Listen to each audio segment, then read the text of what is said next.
Assalamualaikum warahmatullahi wabarakatuh. Salam dan bahagia.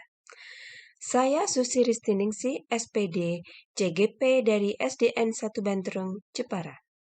Saya akan merefleksi filosofi pendidikan Ki Hajar Dewantara serta implementasi di sekolah saya.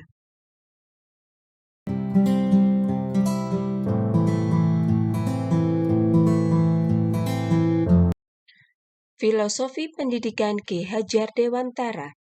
Tujuan pendidikan yaitu menuntun segala kodrat yang ada pada anak-anak, agar mereka dapat mencapai keselamatan dan kebahagiaan yang setinggi-tingginya, baik sebagai manusia maupun sebagai anggota masyarakat. Dasar pemikiran Ki Hajar Dewantara. Pendidik hanya dapat menuntun tumbuh atau hidupnya kekuatan kodrat yang ada pada anak-anak, agar dapat memperbaiki lakunya, bukan dasarnya hidup, dan tumbuhnya kekuatan kodrat alam. Pendidik juga hendaknya harus terbuka, namun tetap waspada. Indonesia memiliki potensi-potensi kultural yang dapat dijadikan sebagai sumber belajar. Kekuatan sosiokultural menjadi proses menebalkan kekuatan kodrat anak yang masih samar-samar. Pendidik juga diibaratkan sebagai petani, bukan karena bagus atau tidak bagusnya benih, melainkan bagaimana petani itu merawat benih. Pendidikan harus berpihak pada murid. Pendidikan juga harus sesuai dengan kodrat alam dan kodrat zaman.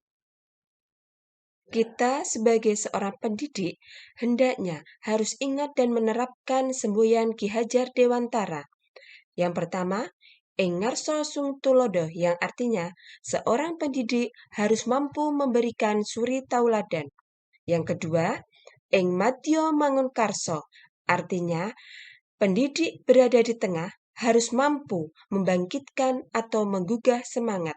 Yang ketiga, tutwuri handayani, seorang pendidik juga harus mampu memberikan dorongan moral dan semangat kerja dari belakang.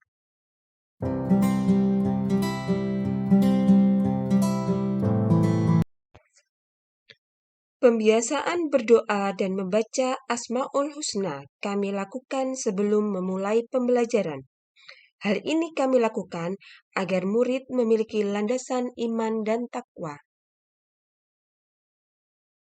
Rendahnya literasi murid akan berdampak tidak baik bagi diri mereka, sehingga kami membudayakan literasi agar murid melek informasi. Santunan Yatama kami laksanakan setiap tanggal 10 Muharram. Hal ini kami laksanakan karena adanya rasa empati dan kepedulian kami dengan murid yatim piatu. Dalam pelatihan rebana, kami berkolaborasi dengan pihak luar. Hal ini bertujuan agar minat dan bakat murid dapat disalurkan dengan baik. Budaya kebersamaan merupakan budaya yang patut kita jaga, karena di dalam budaya kebersamaan terdapat manfaat yang bisa kita petik. Dalam setiap kegiatan pembelajaran, harus selalu berpihak pada murid. Hal ini sesuai dengan filosofi Ki Hajar Dewantara. Misalnya, berkolaborasi dengan teman. Hasil kreasi murid harus diapresiasi. Belajar sambil bermain, sehingga anak tidak merasa jenuh. Sebagai pendidik, ada beberapa tantangan. Bagaimana cara kita untuk menyikapi tantangan tersebut? Yaitu agar kita mampu menuntun murid sesuai kodrat alam dan kodrat zaman, serta menuntun murid agar berbudi pekerti luhur, peduli, berbudaya, berwawasan global yang dilandasi iman dan takwa. Di dalam kegiatan pembelajaran yang selalu berpihak kepada murid, ada banyak tantangan. Tetapi kita sebagai pendidik harus menemukan solusi dari tantangan tersebut. Ada beberapa solusinya. Yang pertama, perlu adanya kolaborasi antara pendidik dan murid. guna menciptakan kedalaman spiritual, intelektual, dan sosial untuk mencapai keselamatan dan kebahagiaan setinggi-tingginya. Solusi yang kedua, adanya kolaborasi antara pendidik dan murid dalam menggali dan mengembangkan potensi murid.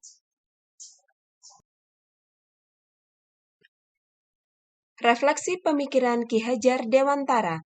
Saya sebagai pendidik akan mendidik dengan sabar dan ikhlas menuntun mereka, memberikan pembelajaran yang menyenangkan dengan mencoba berbagai model pembelajaran yang menyenangkan, mewujudkan murid yang selamat dan bahagia. Demikian refleksi filosofi Ki Hajar Dewantara. Wassalamualaikum warahmatullahi wabarakatuh. Terima kasih. Salam dan bahagia.